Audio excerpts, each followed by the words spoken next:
Are you considering downsizing and moving to a senior living community or helping a loved one move to a senior living community? In this video, we'll discuss how we can help find the right assisted living facility or nursing home for your loved one. I recently interviewed an in the trenches senior placement agent that has been providing his services for more than 2 decades and wanted to share this information with you if you are now or soon will be looking for a senior living facility for a loved one. This interview contains information that senior living communities do not necessarily want you to know. The following article will provide details of when to consider moving to a senior care community, what to determine before searching for a senior care community, how to choose the right senior care community, why you should never use a national referral service. So first, let's discuss when to consider moving to a senior care community. Although it's likely that no one necessarily wants to move to a senior care facility, there are some signs it may be time to move to one. Some subtle, some maybe not so subtle. Maybe decline in hygiene or not being as well kept as your loved one has always been. Maybe not as well dressed. Other subtle signs may be a decline in their physical environment, not keeping up with the housekeeping, not staying on top of home repairs of the lawn. Other signs, such as withdrawal from social engagements, meeting with friends, going out to eat, or maybe not going to church. Some signs that are a bigger concern could be forgetting how to drive to a familiar place, not remembering how to make a favorite dish or how to bake their favorite cookies, forgetting the names of family members.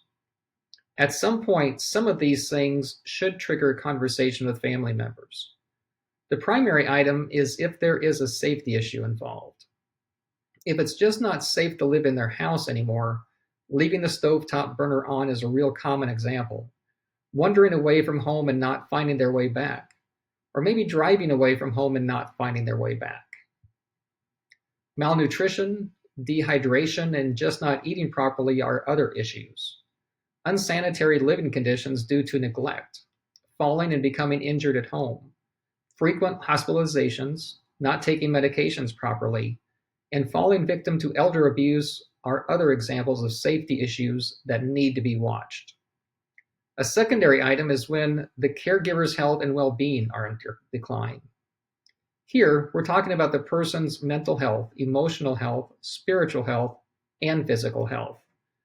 A caregiver will place their own needs on the back burner, skip doctor's appointments, dentist appointments, and social events.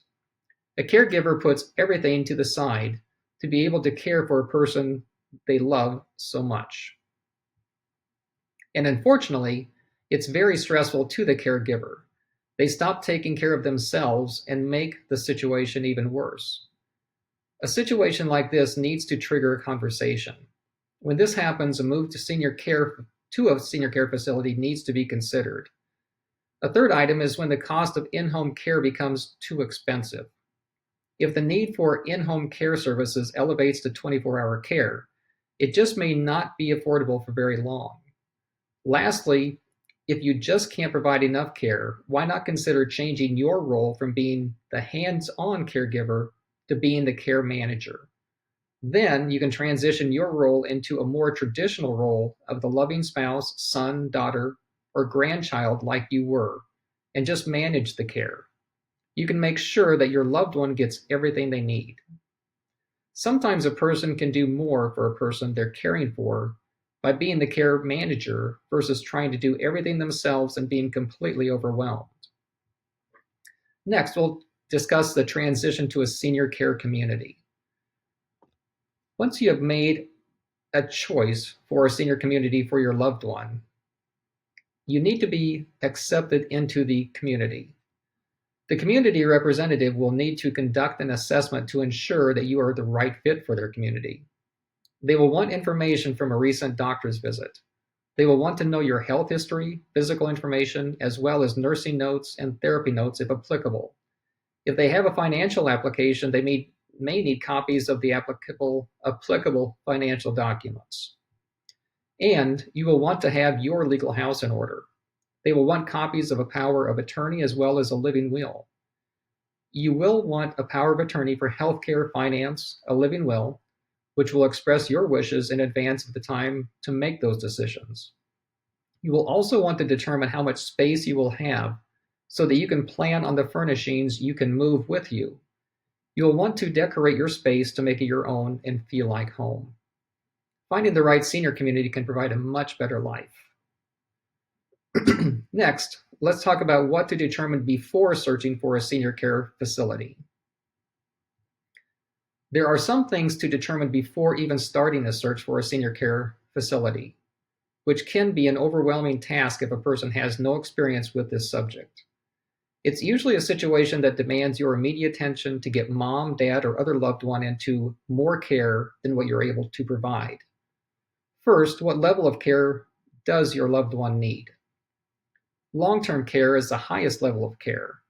A lot of people may think of this as a nursing home. It's a medical model that can help with pretty much anything you will need. Assisted living. This is a social model that can help you minimally or fully with those activities of daily living like bathing, dressing, grooming, preparation of meals, snacks, and hydration.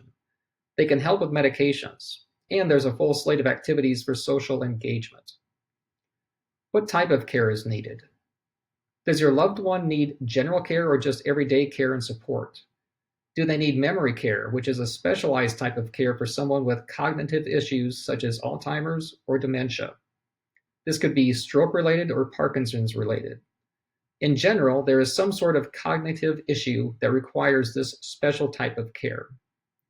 Is skilled nursing or rehab needed? Is hospice care needed? Next, how do we pay for senior living? Once the level and type of care is determined, we then have to determine how this care is going to be paid for. Different types of payment are private pay, long-term care insurance, Medicare, Medicaid, and possibly VA benefits. Location. We all want to be as close as we possibly can be to our loved one, but sometimes it's necessary to be flexible with the location in order to get the best care for them.